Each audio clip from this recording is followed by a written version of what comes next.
Azulfullah, et bienvenue. Nous allons aujourd'hui parler d'un instrument de musique que j'aime particulièrement mettre en musique de fond de mes vidéos et qui est également un instrument de référence dans la musique traditionnelle berbère du Souss, le ribab.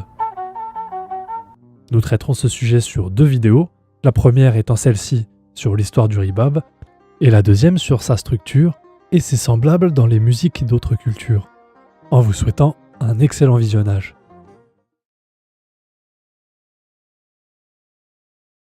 La date de création du ribab est difficile à établir. On retrouve la première trace écrite du mot rabab au Xe siècle. Le célèbre musicologue et philosophe persan Al-Farabi, dans son grand livre de la musique, rapporte qu'un instrument appelé rabab se joue avec un archet. Il y aurait également un manuscrit mozarabe espagnol de l'Apocalypse de Saint Jean, découvert dans les années 920, contenant des illustrations montrant des instruments à archet. De plus, les recherches sur l'époque feraient remonter la création du rabab avant 900, voire vers 800. Le rabab est un instrument à cordes frottées qui a connu un très grand succès à travers le monde. Fortement diffusé par les routes commerciales arabes, on retrouve des formes similaires au rabab originel du nord de l'Europe, au Mali, et du Maroc à l'Asie du Sud-Est. De 1 à 4 cordes, elles empruntèrent les grandes voies de communication que furent la route de la soie et celle des épices en s'établissant comme instruments traditionnels dans différentes cultures, sous des noms et des formes de grande variété. Pour n'en citer que quelques-uns, on retrouve par exemple le kamanché en perse,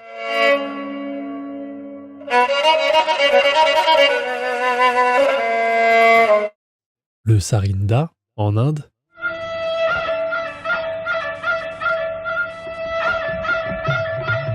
l'erhu en Chine,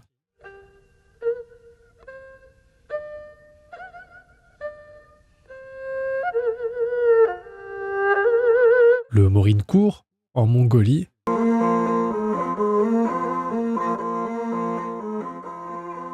ou encore le masinko en Éthiopie.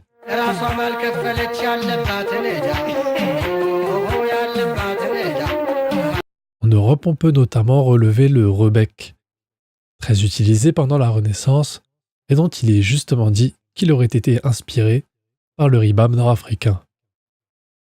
Mais le ribab présent dans la musique berbère a une sonorité qui la rend très particulière. Très présent dans la musique traditionnelle du Souss, il est rarement joué seul. Le ribab est principalement employé par des chanteurs poétiques professionnels, les rouaïs, pluriel de raïs. Il est utilisé comme support musical pour leurs poèmes et chansons. Des bijoux de valeur peuvent être accrochés à son manche et cet instrument peut ainsi devenir une réserve de valeur pour son propriétaire. Le raïs l'utilise, parmi d'autres instruments, pour accompagner ses ballades épiques ou aphorismes. Les chanteurs traditionnels itinérants puisent dans une multitude de mythes islamiques, de récits historiques et d'anecdotes de la vie quotidienne et les utilisent dans leurs gestes et mouvements de danse pour créer du spectacle. Le ribab est utilisé dans de multiples formes artistiques de chants et de danses traditionnelles du Souss, mais nous aurons l'occasion de parler de ces représentations dans une autre vidéo. C'était tout pour cette vidéo.